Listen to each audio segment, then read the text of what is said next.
Vous écoutez 100% Nature sur Radio Aléo. La marmotte a longtemps été perçue comme nuisible par les exploitants agricoles et les éleveurs montagnards. À cette époque, elle était largement chassée et même braconnée. On n'hésitait pas à la déterrer pendant sa période d'hibernation. Sa viande nourrissait les bergers, les alpagistes et même leurs chiens. Le ragoût de marmotte faisait saliver petits et grands, et d'ailleurs on trouve encore la recette aujourd'hui sur Internet. Sa graisse, source de lipides, était également utilisée à des fins médicinales. L'huile de marmotte était par exemple très réputée pour soulager les douleurs. Les artisans travaillaient leur peau et leur fourrure, ainsi certains portaient même des caleçons en peau de marmotte. Dressés et apprivoisés, les petits marmotons étaient les stars de spectacles qui faisaient parfois le Tour de France. Heureusement, tout a changé après la Seconde Guerre mondiale pour le deuxième plus gros rongeur de notre pays. En effet, à partir des années 50, la montagne ne base plus son économie sur la subsistance, sur la survie, mais sur le tourisme. La marmotte devient une valeur récréative. Son image et son nom sont alors largement utilisés pour faire la promotion des séjours en altitude. Elle devient l'égérie des professionnels, mais aussi des touristes qui achètent de nombreux produits dérivés à son effigie. Dans ces conditions, il devient rapidement difficile d'avouer cuisiner du ragoût de marmotte, cet animal si mignon, réputé pour emballer une grande marque de chocolat. La marmotte devient un moyen de développement durable en montagne, à tel point que c'est le mammifère qui a bénéficié du plus grand nombre de réintroductions dans la région Rhône-Alpes. On a pu en compter 91 en 40 ans. Aujourd'hui, les randonneurs se pressent sur les sentiers pour tenter d'observer ce petit mammifère fouisseur, prudent et joueur. Pour en savoir plus sur son mode de vie, nous avons le plaisir d'accueillir par téléphone Stéphane Desrousseaux, accompagnateur en montagne, animateur nature et photographe. Bonjour Stéphane. Bonjour Sandra. Alors Stéphane, la marmotte est une cousine de l'écureuil et comme lui, elle a 4 doigts aux mains et 5 doigts aux pieds. Est-ce que vous pouvez nous expliquer pourquoi ? Si on veut l'imaginer, c'est un animal assez petit avec un corps trapu, souple et puissant et doté de membres courts avec 5 griffes aux pattes postérieures, 5 doigts et seulement 4 aux pattes antérieures. Le pouce a disparu au cours de l'évolution et effectivement, comme la marmotte est un animal fouisseur, a priori le pouce ne serait pas utile pour creuser. Par contre, elle a le 3e doigt qui est beaucoup plus développé. Elle a une pelote plantaire ou palmaire, c'est ce qu'on appelle le coussinet central, qui est large et qui lui permet tout de même d'être habile et de pouvoir se saisir de différents objets. On dit qu'elle est plantigrade, la marmotte. Stéphane, ça veut dire quoi exactement ? Ça ne veut pas dire qu'elle mange des plantes, même si elle en mange. En fait, la marmotte est un mammifère et tous les mammifères primitifs, en fait, avaient 5 doigts et ils marchaient sur la face intérieure des pattes, sur le sol. Nous, on marche sur notre plante de pied. Donc en fait, la plante, c'est le dessous de la main ou du pied. Les mammifères plantigrades marchent sur leur plante de pied. Et c'est pour ça que la marmotte, quand on la voit se déplacer, on voit très bien qu'elle marche comme ça. Les marmottes sont très sociables, hein, Stéphane. Vous pouvez nous expliquer comment sont structurées, organisées leurs colonies, qui, je crois, peuvent rassembler plusieurs familles. Oui, c'est ça. En fait, la colonie, c'est un rassemblement de familles. Ça regroupe les domaines vitaux. On va dire que c'est entre 3000 et 15 000 mètres carrés, selon les lieux et la possibilité. Et un groupe familial, c'est souvent composé d'un couple reproducteur, souvent dominant, c'est les seuls qui se reproduisent. Parfois, il y a un deuxième mâle reproducteur ou une deuxième femelle, mais c'est plutôt rare. Et les petits des 2-3 dernières années. Donc une famille, c'est entre 5 et 15 individus, et la famille va hiberner ensemble. Je crois que c'est l'odeur qui permet à ces petites marmottes de se reconnaître. Vous pouvez nous expliquer comment elles font ? Si on repart en fait sur la famille de la marmotte, dans la classification, c'est comme l'écureuil dont on a parlé tout à l'heure, ça fait partie de la famille des suridés. Et cette famille en fait regroupe des mammifères qui ont des particularités communes. Et comme tous les suridés, la marmotte possède des glandes cutanées en avant de la joue, à peu près au niveau de la commissure des lèvres. Ces glandes en fait vont produire des sécrétions qui vont permettre aux familles de se reconnaître. Elle se renifle en fait au niveau du museau, au niveau des joues, et ça lui permet de reconnaître si c'est bien un membre de sa famille ou pas, ou de la colonie. Et si c'est une marmotte qui vient d'une autre colonie, parfois il peut y avoir des combats assez violents, surtout entre les mâles dominants. Vous parlez de territoire, justement, on l'évoquait tout à l'heure, les marmottes, elles aiment creuser leur galerie sur des versants plutôt ensoleillées, des montagnes. Vous pouvez nous décrire leur domaine vital idéal? La marmotte, elle a une vie plutôt paisible. Elle aime le soleil. C'est vraiment un animal qui va chercher le soleil. Donc elle évite les pentes situées au nord. Elle va préférer ce qu'on appelle les adrets, les versants au sud. Et une de ses activités dans ces journées d'été, c'est de prendre des bains de soleil. Donc en fait, le versant sud est vraiment important pour elle. Elle pourrait vivre en plaine, où elle était cantonnée en fait en plaine pendant les dernières glaciations. Elle vivait en plaine. Et pour fuir la chasse, en fait, et fuir l'homme qui l'a chassée vraiment de façon assez importante, elle s'est réfugiée en montagne et du coup, elle a choisi les versants au sud puisque le climat montagnard est plus rude que celui de la plaine. Donc en montagne, on va la retrouver entre 1200 et 2800 mètres d'altitude à peu près. C'est ce qu'on va appeler les étages montagnards et subalpins. Et puis, pour son territoire, en fait, elle va chercher un terrain assez varié. Un animal fouisseur, donc elle a besoin d'un sol meuble. Elle a besoin de pelouse pour trouver sa nourriture. Elle a besoin d'éboulis et de clapiers aussi pour trouver des plantes particulières et puis aussi se réchauffer sur les blocs ou se cacher. Et des petits arbres et des arbrisseaux. Donc en fait, un environnement ouvert, semi-ouvert et assez riche. Dans ce domaine vital, la marmotte va creuser des réseaux de galeries et de chambres. Elle a 3 types de terriers. Est-ce que vous pouvez nous expliquer lesquels et à quoi ils servent? Alors oui, on a tendance à définir 3 types de terriers. Alors il y en a 2 principaux qui sont le terrier d'été et le terrier d'hiver.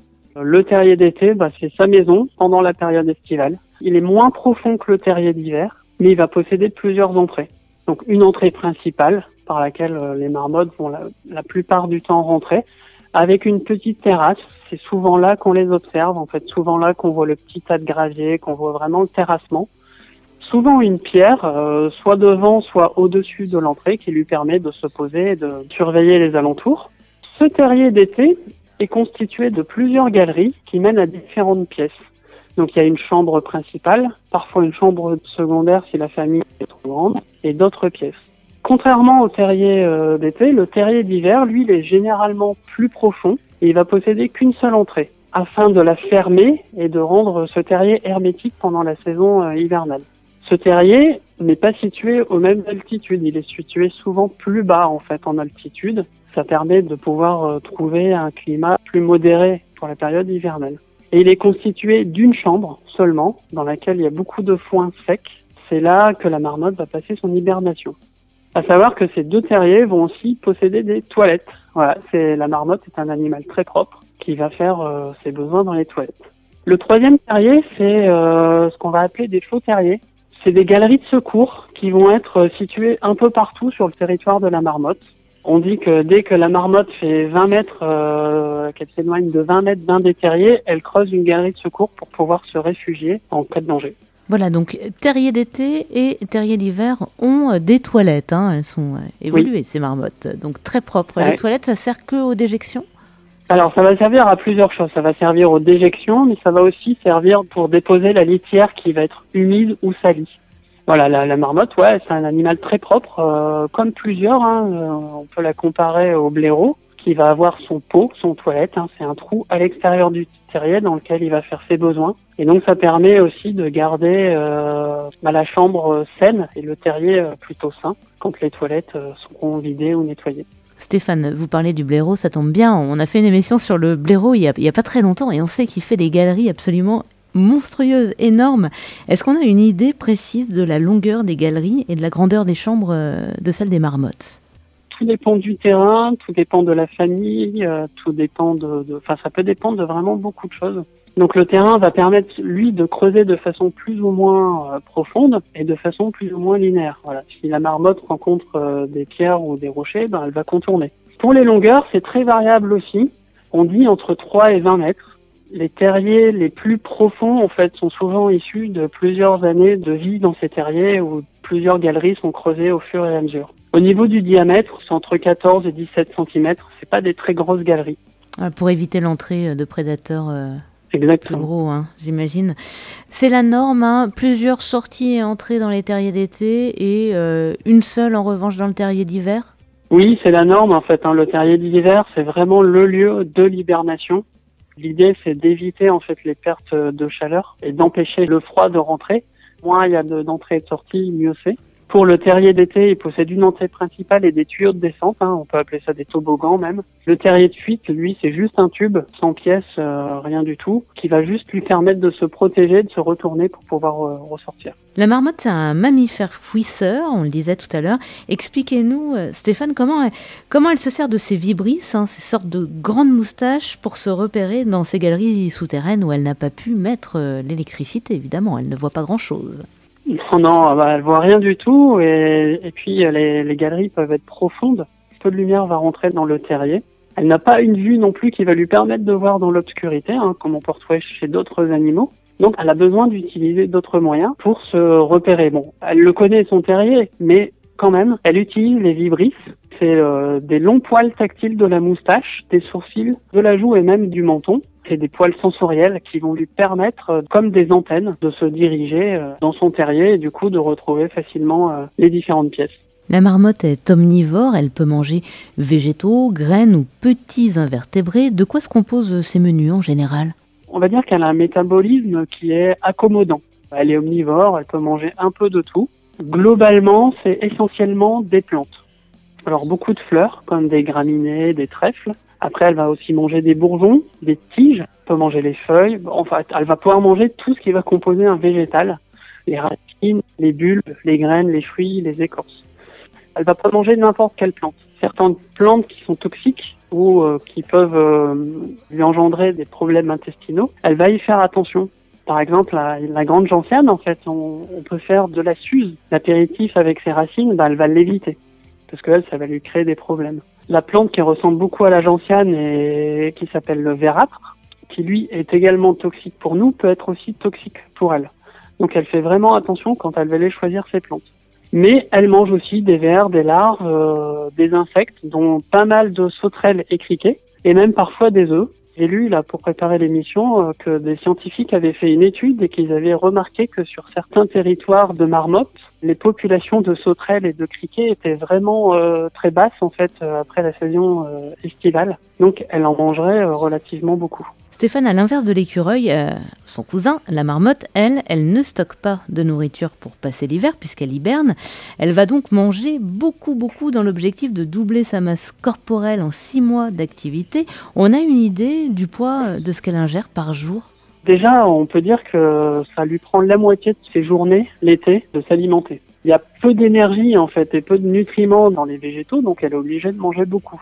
Elle mange en 6 mois, on compte que ça fait 100 kilos, c'est à peu près 500 grammes de nourriture par jour. Pour un animal qui pèse 5 à 6 kilos à la fin de l'été, c'est assez conséquent.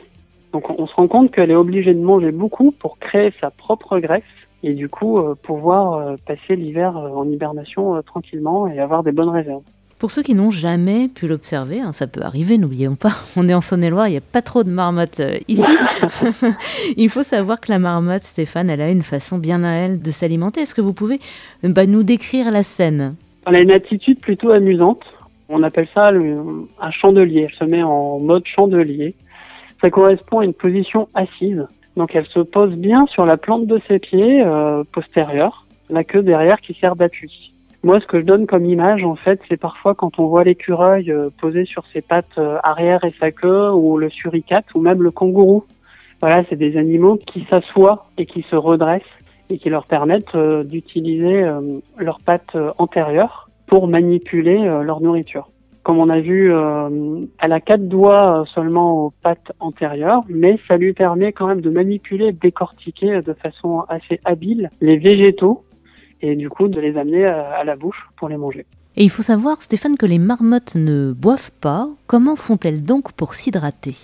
Alors comme beaucoup d'animaux, elle ne boit pas. Donc elle n'a pas besoin dans son espace vital d'avoir un torrent, une rivière ou un lac.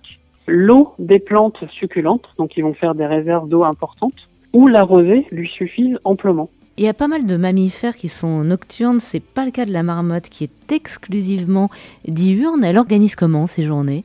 Alors elle a vraiment des journées très rythmées qui se reproduisent tous les jours, c'est ses rituels. Elle va sortir de son terrier, en tout cas elle va se réveiller avant le lever du soleil. Et là elle va suivre un petit cérémonial, elle va être hyper prudente. Elle va mettre le nez dehors, elle va regarder un peu, avancer, puis reculer de façon assez brusque dans son terrier. Ça lui permet de voir s'il n'y a pas de prédateurs qui l'attendent, voilà, s'il n'y a pas un piège à l'extérieur. Une fois qu'elle se sent rassurée, elle va vraiment ressortir. Et là, une nouvelle fois, dressée sur ses pattes arrière, elle fait le tour d'horizon de ce qu'elle peut voir autour de son terrier pour voir s'il n'y a pas de choses. Une fois devant son terrier, c'est un peu son petit réveil musculaire matinal, hein, une petite séance de yoga, elle s'étire, elle se gratte, elle fait attention à elle, quoi, elle prend soin d'elle. On va dire qu'en l'espace d'une heure, toute la colonie est sortie des terriers. Les marmottes vont aller à la rencontre les unes des autres. C'est un peu les salutations familiales comme on peut voir dans les familles chez nous. Elles se reniflent museau à museau et puis ensuite elles se répartissent sur leur territoire. Et là, c'est le moment du petit déjeuner. En milieu de matinée, c'est le moment de se reposer. Hein. La vie de marmotte est plutôt calme et tranquille. Donc souvent, elle va se trouver une très grosse pierre et elle va digérer son repas du matin. Et cette sieste peut être entrecoupée de petites promenades ou de jeux, de joutes qu'on voit assez régulièrement.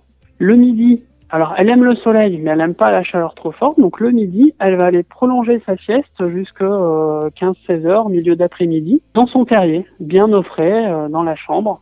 Et la fin d'après-midi, elle va être à nouveau consacrée à des promenades, donc faire le tour du territoire, découvrir les nouvelles choses. Le deuxième repas, puis des jeux et aussi son activité favorite, hein, c'est creuser. Voilà, c'est un animal fouisseur par excellence et du coup, elle creuse un peu partout des terriers qui sont souvent laissés à l'abandon.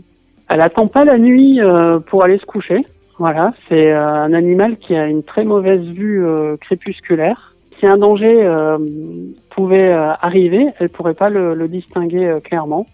Donc 1 heure à peu près avant la nuit, toute la colonie va rentrer dans le terrier pour passer la nuit. Stéphane, la marmotte, elle a des stratégies bien rodées pour échapper à ses prédateurs principaux, l'aigle royal ou encore le renard. Est-ce que vous pouvez nous expliquer lesquels ? La marmotte, en fait, elle a beaucoup d'activités comme on a vu là sur sa journée, mais à chaque instant, elle reste en éveil. Et comme elle vit en famille et en colonie, il y a toujours une marmotte qui va être attentive à ce qui peut se passer à la fois dans les airs et proche d'elle. C'est l'image du suricate que je donnais tout à l'heure pour la position redressée en chandelier. Elle est un peu à imaginer aussi pour la surveillance. Il y a toujours une marmotte qui va être en train de surveiller, éventuellement de balayer du regard le paysage et se dresser sur ses pattes arrière si c'est nécessaire pour voir plus loin. Donc comme elles sont toutes éparpillées sur le territoire, chacune surveille pendant ses activités son petit coin autour d'elle. Et ça permet aussi que le moindre changement dans cet environnement et dans ce paysage attire son attention. Donc il y a une sorte de maillage qui est fait par les marmottes. Et donc dès qu'une marmotte détecte un danger, elle va donner l'alerte. Voilà, son cri ressemble un petit peu à un sifflement. Est-ce qu'il a un nom particulier ? Alors il n'a pas de nom particulier, à part qu'on l'appelle un sifflement, sauf que c'est un cri. C'est un peu compliqué, c'est vrai qu'il ressemble à un sifflement, on l'appelle un sifflement, mais c'est un cri. C'est un cri strident et suraigu qui porte à plus d'1 kilomètre et souvent on va entendre la marmotte avant de la voir. Un cri qui est codé, Stéphane, en fonction du danger. Oui, carrément. Selon le type de danger et sa proximité, le cri ne va pas être le même. Donc si le danger est éloigné, la marmotte va répéter plusieurs fois son cri qui va être repris par les marmottes et il se transmet comme ça à la colonie tout entière. Et ça permet aussi de voir le danger arriver, pas forcément aller se protéger tout de suite. Quand le danger surgit à faible distance, là, ça va être un cri assez puissant et un seul cri. Et là, tout le monde à l'abri. Voilà, là, on les voit cavaler dans tous les sens à chercher le terrier le plus proche ou celui dans lequel elles pensent être le plus en sécurité. Si, par exemple, un aigle va être repéré, c'est le danger absolu. Là, c'est un cri bref et strident et tout le monde est au fond du terrier. Par contre, si c'est un animal ou un humain, l'appel il va vraiment être différent. Elles vont essayer de repérer ce danger, toutes, et de l'observer avant de se mettre à l'abri. En faisant des recherches, là, j'ai trouvé des chiffres assez hallucinants sur ce cri. Des scientifiques auraient compté 959 cris émis par le même animal en 32 minutes. La marmotte, Stéphane, elle a des sens particulièrement développés. Est-ce que vous pouvez nous expliquer en quoi ça va être un avantage pour repérer les dangers et lui permettre du coup de siffler 950 fois en 32 minutes ? Exactement. Alors, elle a des beaux yeux en amande qui sont situés vraiment sur les côtés de la tête. Alors, donc, elle a un champ de vision très large. Si on compare à l'homme, nous, on a un champ de vision de 160 degrés. La marmotte a un champ de vision de 300 degrés. Donc elle voit quasiment tout autour d'elle, il y a vraiment juste l'arrière de son corps qu'elle ne peut pas voir. Donc non seulement elle a un champ de vision très large, mais en plus elle a une vue excellente. C'est très rare en fait d'avoir des animaux qui possèdent les deux. Elle a aussi une ouïe bien meilleure que sa vue. Donc elle entend mieux qu'elle ne voit. Et elle possède aussi un odorat très développé qui lui permet de repérer ses ennemis à une distance assez éloignée. Du coup, elle a vraiment tous les sens en alerte. Voilà, si un fait défaut, l'autre va prendre le relais. Stéphane, en septembre, la marmotte va préparer son terrier pour l'hibernation, qu'on appelle aussi d'ailleurs l'hibernation sociale, puisque vous le disiez tout à l'heure, toute la famille est regroupée pour passer l'hiver. Qu'est-ce qui va morphologiquement lui permettre de survivre pendant tous ces longs mois sous terre, sans s'alimenter notamment, et dans le froid? Morphologiquement, la marmotte, c'est quand même un animal assez exceptionnel, comme tous les autres qu'on va trouver qui vont hiberner. Pendant son hibernation, on peut comparer ça à une anesthésie. Elle va être complètement froide, raide, insensible, et elle n'a plus de réflexe. De plus, elle aura l'estomac et les intestins complètement vides. Ça, elle va le préparer avant d'aller en hibernation. Ensuite, au niveau, si on regarde un peu tout ce qui va être vital, donc la température, c'est un animal, un mammifère comme nous, qui a une température interne de 37-38 degrés. Sa température va descendre à 8 degrés. Elle perd 30 degrés. Elle peut descendre encore à 4 degrés, jusqu'à 4 degrés en température interne. En gros, on dit que sa température doit être entre 2 et 3 degrés au-dessus de la température du terrier. Elle a une capacité à pouvoir vivre avec une température interne très basse. Donc au niveau des battements du cœur, ça va être pareil. Elle passe de 220 battements par minute, donc là c'est dans ses courses, donc quand c'est son maximum, à seulement 30 pulsations par minute, soit 7 fois moins à peu près. C'est-à-dire que son cœur va battre beaucoup moins et donc alimenter le corps en sang de façon plus lente. Ce qui va jouer aussi et ce qui est lié, c'est les mouvements respiratoires. Quand elle est éveillée, elle va avoir à peu près 16 mouvements respiratoires par minute, alors que là, en hibernation, elle n'en aura plus que 2 ou 3. On dit que la consommation d'oxygène diminuait entre 30 et 40 fois. Si on compare à ça, en un mois d'hibernation, elle va respirer moins qu'en 2 jours d'éveil. Donc c'est assez énorme. 2 jours de vie l'été, ça va correspondre à autant de respiration qu'un mois d'hibernation. Donc c'est assez exceptionnel. Très peu d'animaux sont capables dans nos contrées d'avoir ces capacités d'adaptation à la fois à l'hiver et l'été. Mais elle, c'est sa stratégie, c'est la stratégie qu'elle a choisie. Et du coup, elle prépare cette hibernation. C'est-à-dire qu'avant de rentrer en hibernation, de la mi-septembre à la fin septembre, elle va réduire son alimentation. Et fin septembre, elle va utiliser des plantes appropriées pour pouvoir vider vraiment et purger ses intestins, pour ne pas consommer d'énergie dans la digestion et dans l'évacuation et l'assimilation en fait par ses intestins pendant l'hibernation. Et à noter quand même, Stéphane, qu'elle dort pas tout le temps, elle a parfois des petites phases de réveil. Oui, plusieurs phases de réveil, à peu près toutes les 3-4 semaines. Elle va devoir se rendre en mode un peu somnambule. C'est pas un gros réveil non plus, c'est vraiment un réveil utilitaire pour aller aux toilettes, uriner. Son métabolisme va sécréter des déchets qui sont dus à la combustion de ses réserves de graisse. Et ça va se retrouver dans sa vessie et donc elle va aller principalement uriner dans les toilettes pendant ses phases de réveil. Nos petites marmottes, elles sont enfermées en famille dans leur terrier d'hiver. Qu'est-ce qui va leur permettre de savoir que le printemps est de retour et qu'il est temps de se réveiller pour sortir? Alors elle passe à peu près 6 mois dans son terrier d'hiver. Elle va se réveiller quand les beaux jours vont revenir. On estime à peu près une température extérieure de 18 degrés. Les réveils vont s'échelonner à peu près de la fin mars à début mai. Et elles vont pas sortir tout de suite. Elles vont d'abord se réveiller, remettre leur corps en fonctionnement avant de sortir entre 10 et 15 jours après le réveil. L'accouplement, il va avoir lieu en avril et en mai. Comment se déroule la période des amours, Stéphane? Alors la période des amours est assez courte. Elle va se passer vraiment juste après la sortie du terrier d'hiver. C'est à peu près une quinzaine de jours après la sortie. On va les observer, il va y avoir quelques jeux, des parades, des contacts museau à museau, des rapprochements. Il peut y avoir aussi des combats entre mâles. Voilà, il y a un mâle qui est plutôt dominant dans la famille, c'est le mâle qui va être reproducteur. D'autres mâles vont essayer à la fois de prendre sa place ou de venir s'accoupler avec les femelles de la famille. Donc il peut y avoir des combats, des cris. Globalement, les couples sont fidèles, mais tous les ans, les couples se reforment. Et l'accouplement, la marmotte est assez discrète et donc ça se déroule à l'intérieur du terrier. Il y a une partée par an. Combien de petits voient le jour et puis à quoi vont ressembler leurs premières semaines de vie? Alors, sur le nombre de petits, c'est globalement de 2 à 6 petits. Ils viennent au monde dans le terrier d'été. L'accouplement a lieu dans le terrier d'hiver. Après, toute la famille va partir sur le territoire estival. La femelle va bien préparer ce moment-là en apportant une litière bien sèche. Elle va aussi se protéger en fait des autres marmottes de la colonie en bouchant avec du foin l'entrée du terrier. Ça va se dérouler à peu près 35 jours après la fécondation. Alors ils sont tout petits, c'est des tout petits mammifères. Pour ceux qui ont déjà eu l'occasion de voir par exemple des petits chats ou des petits chiens, ils vont être quasiment dépourvus de poils, l'épiderme gris rosé, les yeux fermés et un poids de 30 grammes seulement. Donc c'est vraiment très léger. Par contre, 15 jours après, ils ont déjà une fourrure et ils commencent à pointer le bout de leur nez à la sortie du terrier. Et quelques jours plus tard, ils vont oser sortir. La véritable sortie va correspondre à peu près au début du sevrage, donc quand ils vont atteindre l'âge d'1 mois. Et pendant 1 mois, ils vont se partager entre les tétés et la découverte de la nourriture avec leur mère qui est attentive et qui va leur apprendre en fait quelle plante manger à quel moment. Des petits marmotons qui mettent vite le nez dehors, mais par contre qui mettent un certain temps à devenir adultes, je crois. Stéphane, quand vont-ils prendre leur indépendance ?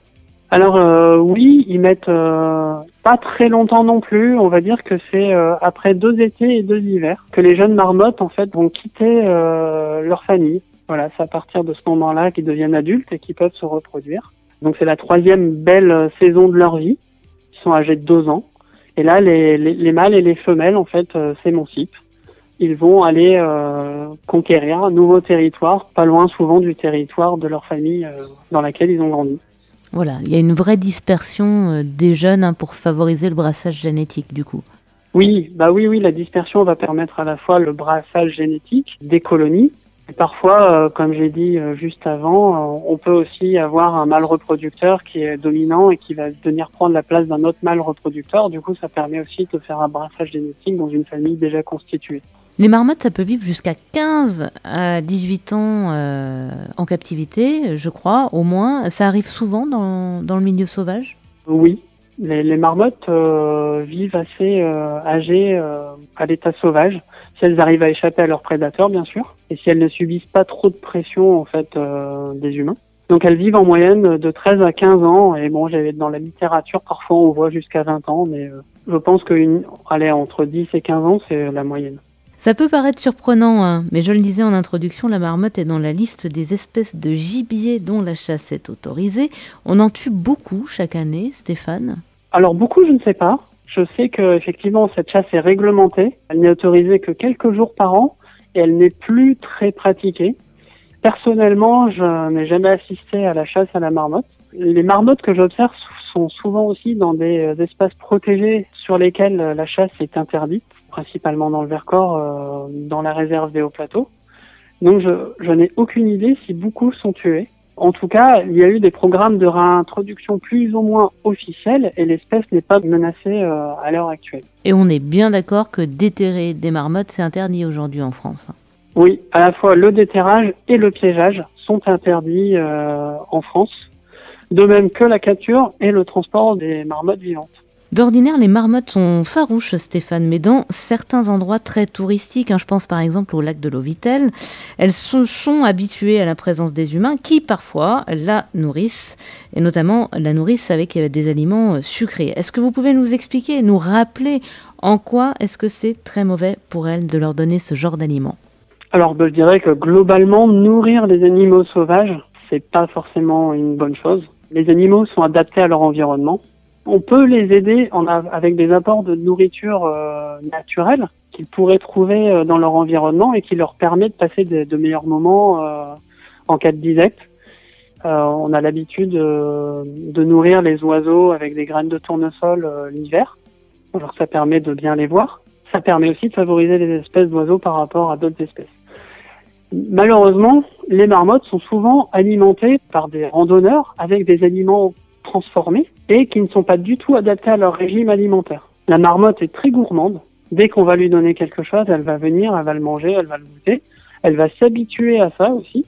Donc c'est problématique puisqu'elle va s'y habituer. Quand elle va faire le lien avec le randonneur, elle va venir demander. Il y a des marmottes qui viennent quasiment fouiller dans les sacs des randonneurs, grimper sur les genoux, essayer de chipper un sandwich ou un morceau de fromage ou autre chose, une barre de céréales.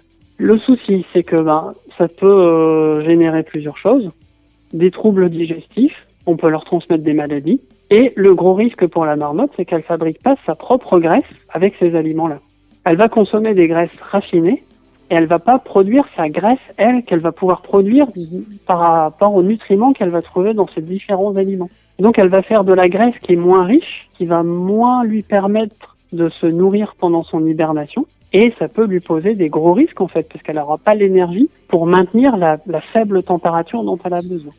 Des études ont montré que dans des lieux où il y avait une grosse fréquentation de randonneurs avec alimentation des marmottes, certaines marmottes elles faisaient du diabète. Et les marmottes, là, on parlait du Lovitel, à Mont-Dauphin dans le Cara, il y a beaucoup de visiteurs. Les marmottes souffrent d'obésité, de rhumatisme, parfois de problèmes respiratoires. Et on peut aussi observer ce qu'on appelle des pelades, en fait des plaques de poils qui disparaissent, donc on voit leur peau directement. Et leur population a diminué de moitié en 10 ans, dû à l'alimentation donnée par les randonneurs. Voilà, donc vraiment, on retient ne surtout pas donner à manger aux marmottes, surtout pas de produits transformés, c'est important pour leur santé. Stéphane, les réintroductions, ça pourrait expliquer, on disait, il y a eu pas mal de réintroductions en France, qu'elles soient officielles ou non. Est-ce que ça peut expliquer également qu'elles soient peut-être moins sauvages dans certaines régions de France ? Je pense pas, c'est un animal qui reste assez méfiant, mais qui va sûrement s'habituer à son environnement. Sur son territoire, s'il y a des chemins de randonnée, des lieux de pique-nique, une grosse fréquentation, elle va s'y habituer. Sinon, si elle s'y habitue pas, elle va passer son temps à alerter et à se protéger. Donc elle va pas s'alimenter et elle va pas pouvoir se nourrir suffisamment. Donc moi je pense que ça dépend des régions, ça dépend des individus, ça dépend de la fréquentation et de son environnement. Par contre, effectivement, je pense qu'elle dépense beaucoup plus d'énergie dans un environnement très fréquenté parce qu'elle est beaucoup plus en alerte que dans un environnement moins fréquenté. Et du coup, quand elle n'est pas obèse et diabétique, elle pèse combien la marmotte ?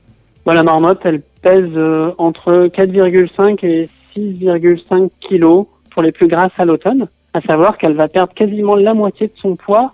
Et comme il a été judicieusement dit dans l'introduction, c'est le deuxième plus gros rongeur d'Europe après le castor. On est en Saône-et-Loire. Tout le monde n'a peut-être pas vu ici de marmotte. S'il vous plaît, Stéphane, une petite description. On sait que vous aimez ça. La première image que je vois, moi, c'est une grosse boule de poils, assez massive.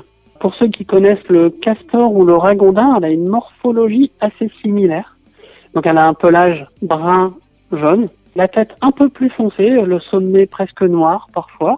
Elle a le ventre plutôt clair, une longue queue touffue qui peut faire de 15 à 25 cm de long, qui est brune à la base et qui est noire à l'extrémité. En hiver, sa fourrure va doubler de volume. Et elle a des toutes petites oreilles et des pattes assez courtes.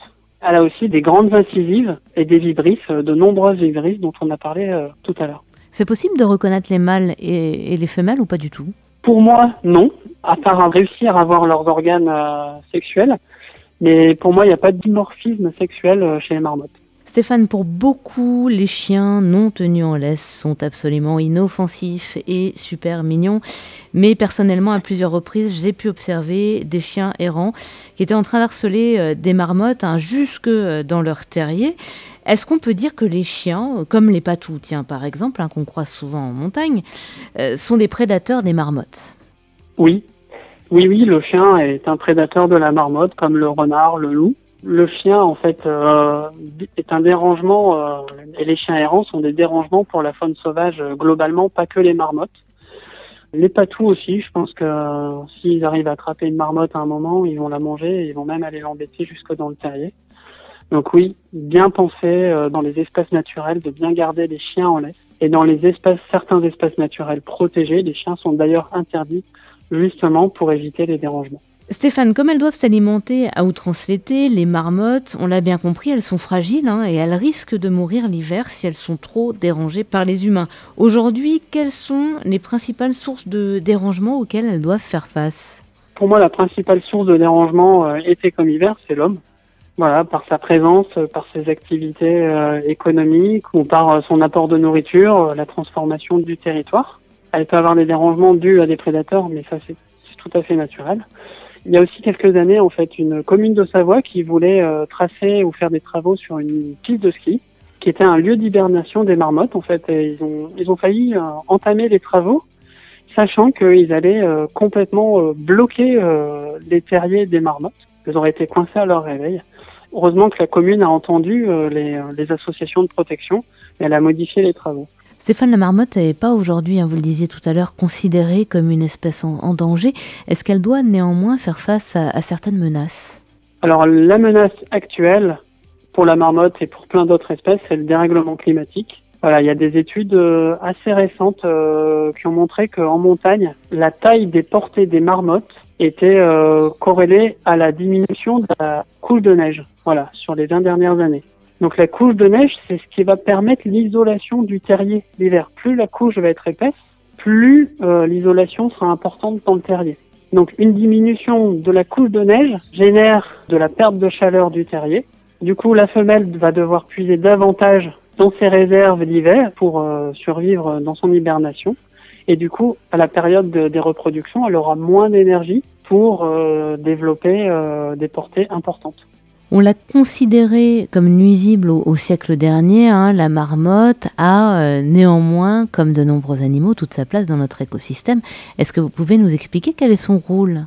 Alors oui, comme toute espèce, en fait, elle a sa place. C'est vraiment une vision assez humaine de se demander si tel ou tel animal ou telle plante peut avoir sa place dans la nature. Donc oui, la marmotte a bien sa place. Elle va permettre de conserver différents équilibres, en fait, et elle fait partie d'une chaîne alimentaire. Déjà, par son activité de fouissement, la marmotte, elle va modifier localement les formations végétales et le paysage.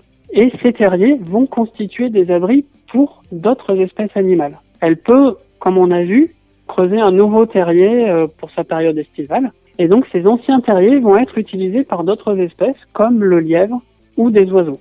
Et on va aussi retrouver de nombreux invertébrés, donc des insectes principalement, dans les terriers, et qui sont ce qu'on appelle inféodés au terrier de la marmotte, qui vont vivre grâce à tout ce qu'ils vont trouver dans le terrier de la marmotte.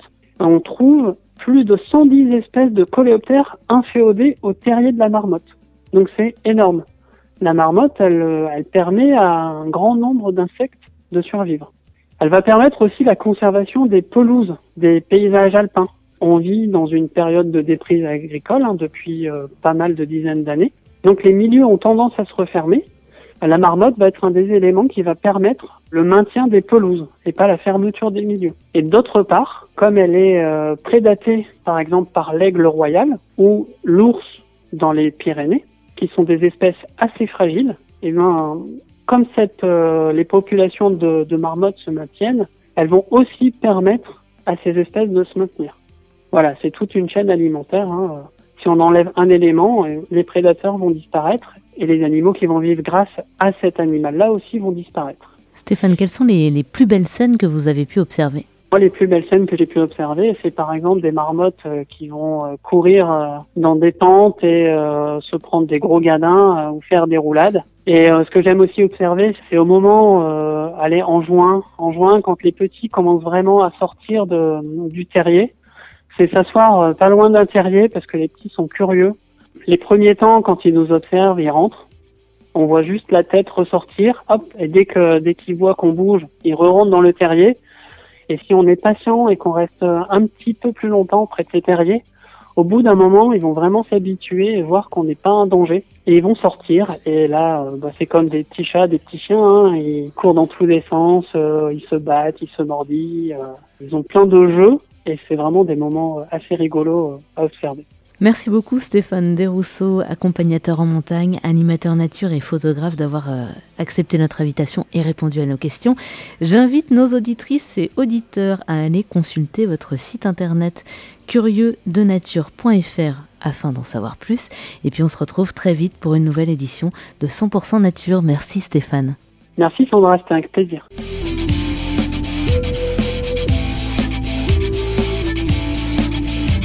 C'était 100% nature sur Radio Aléo.